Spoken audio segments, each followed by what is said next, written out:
Hola, buen día. Mi nombre es Ángel Jair Martínez Flores, estudiante de la preparatoria virtual CNCI, con número de matrícula BNL 044560 desde Puebla, Puebla. Este video es para la materia de Historia de México.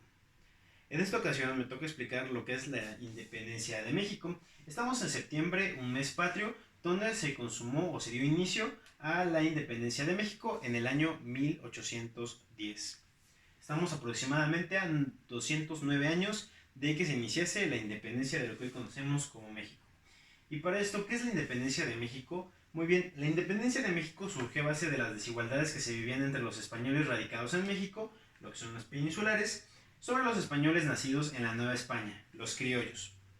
Entre varios aspectos, los privilegios que gozaba la burguesía española, tanto en los cargos públicos como en las concesiones para explotar los campos de minería, las tierras de cultivo, ayudaron a ponerle fin al virreinato de la Nueva España y el nacimiento de México que hoy conocemos. Bien, como bien sabemos, las diferentes clases sociales que en ese momento estaban muy presentes en lo que hoy conocemos como México eran los peninsulares y los criollos. Los peninsulares eran españoles nativos, nacidos en España y que radicaban en México. Ellos gozaban de muchísimos más privilegios que los criollos, que eran gente o españoles que nacían en México. De estos también está lo que son los mestizos, que son la cruza entre españoles y nativos indígenas de lo que quedaba de Tenochtitlán. Y los factores o acontecimientos que provocaron la lucha por la independencia de México. Como se mencionaba anteriormente, la desigualdad entre las clases sociales fue uno de los principales motivos por los cuales se dio la independencia. Aparte de que los criollos estaban apoyados por los pueblos indígenas de la zona. Como les comentaba, si en ese momento los peninsulares y los criollos los criollos en su caso estaban reclamando no gozar de los mismos privilegios que los peninsulares, los pueblos indígenas de la zona, que eran los nativos de México, pues obviamente que gozaban de mucho menos derechos. Y al ver que se oprimían o que abusaban de ellos, decidieron rebelarse. Otro de los factores sobresalientes que propiciaron el sentimiento de insurrección fueron la Revolución Francesa y la independencia de Estados Unidos. En ese momento, Napoleón Bonaparte decidía invadir España y al verse debilitado, nuestros personajes de esta historia de la independencia de México quisieron aprovechar el momento, creando así el sentimiento de insurrección dentro de las filas del ejército o de sus simpatizantes, de los pueblos indígenas, tanto como de los criollos que los apoyaban. Uno de los acontecimientos que lo propiciaron fue la conspiración de Querétaro, en la cual, al verse descubiertos el día 9 de septiembre de 1810, 6 días después, con el grito de Dolores, dio inicio.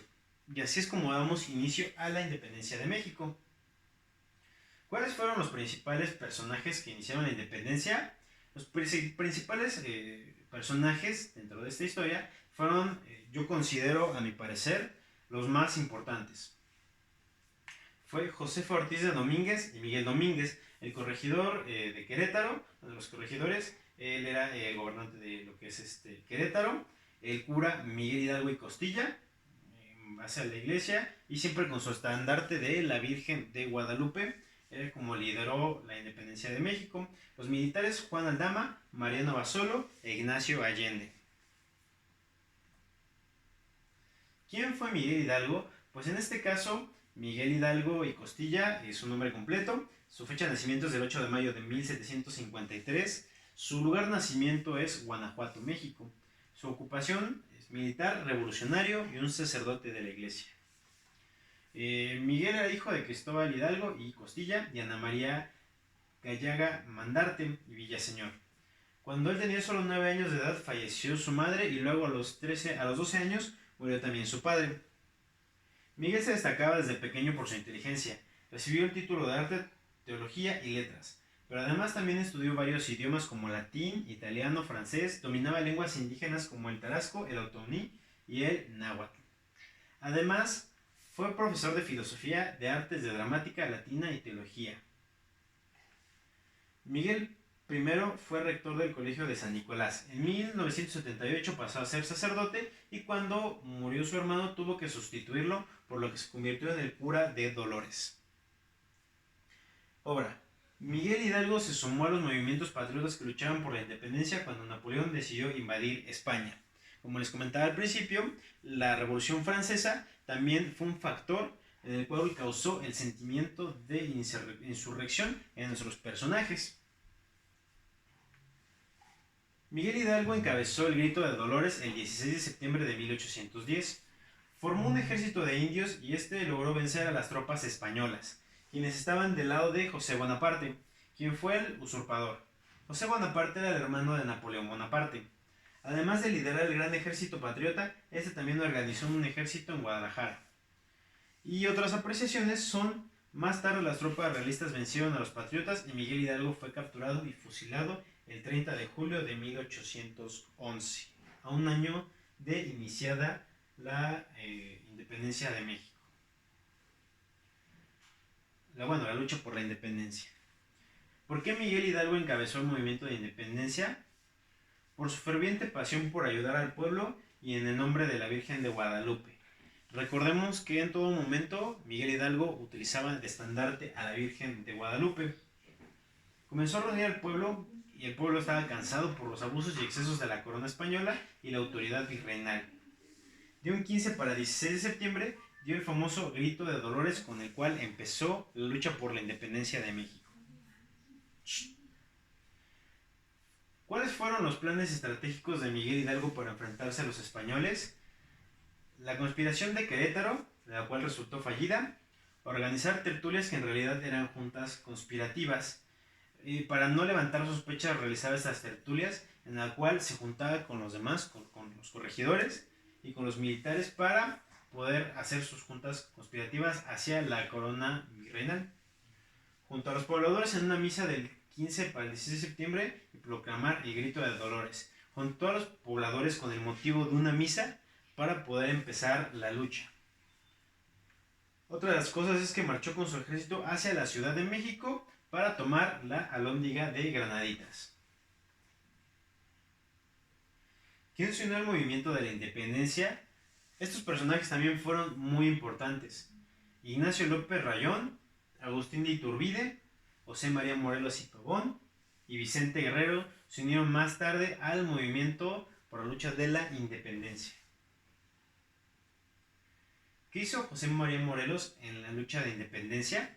En 1813, José María Morelos convocó al Congreso de Chilpancingo y ahí dio a conocer los sentimientos de la nación, un documento inspirado en el liberalismo clásico como corriente filosófica. Es considerado un heredero directo de la Declaración de los Derechos del Hombre y del Ciudadano y la Declaración de Independencia de los Estados Unidos. Sin embargo, sus aspiraciones iban más lejos que solo conseguir la igualdad entre criollos y peninsulares. ¿Cuáles son las características de la organización de la independencia? Una son el planear y conspirar en secreto. Otra, apoyarse en los pobladores para unir a su ejército y combatir. Posteriormente, combatir a los ejércitos realistas para finalizar con el acuerdo de tratados. ¿Qué personajes consumaron la independencia de México? El ejército trigarante, Vicente Guerrero, el general de Iturbide y Juan O'Donojú firmaron este tratado para garantizar la independencia de México. Y por último, ¿cómo lograron dar por concluida la lucha de independencia? La lucha armada mantuvo una tónica de resistencia después de la muerte de Morelos en 1815 y recibió fuerza en manos de los movimientos más populares cuando estaba a punto de extinguirse. La incursión de dos nuevos personajes, lo que es Vicente Guerrero, líder de la rebelión en el sur, y Agustín de Iturbide, que en un principio fungió como comandante contra la insurgencia, pactaron resolver un conflicto de forma pacífica y después de unir fuerzas en el ejército trigarante, Iturbide logró la firma de los Tratados de Córdoba en 1821 con su contraparte español, Juan O'Donojú, donde se aceptó la autonomía de México como una nación independiente. Y así de esta forma se concluyó lo que fue la independencia de México y dio inicio a un México más libre, del cual pues gozamos todos. a 209 años de todos esos sucesos. ¿Cómo es que me ayuda personalmente en saber esto? Muchas de las veces desconocemos la historia que hay detrás de todo lo que ha pasado o cómo hemos llegado a estar hoy en día.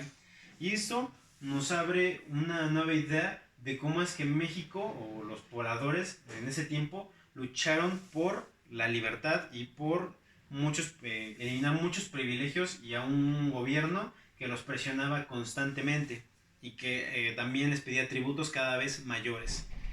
Los españoles nos dejaron también tanto cosas buenas como cosas malas. Varias de ellas fueron las enfermedades que pues nos trajeron, pero también gracias a ellos conocimos las leyes y gracias a ellos en su mayoría el pueblo mexicano goza de la religión católica. Es bueno conocer todo esto porque ahora sabemos un poquito más de nuestras raíces, sabemos de dónde comenzamos y también nos hace una idea de querer saber hacia dónde nos dirigimos. Eso es todo por mi parte, mi nombre es Ángel Jair Martínez Flores, que tengan un excelente día.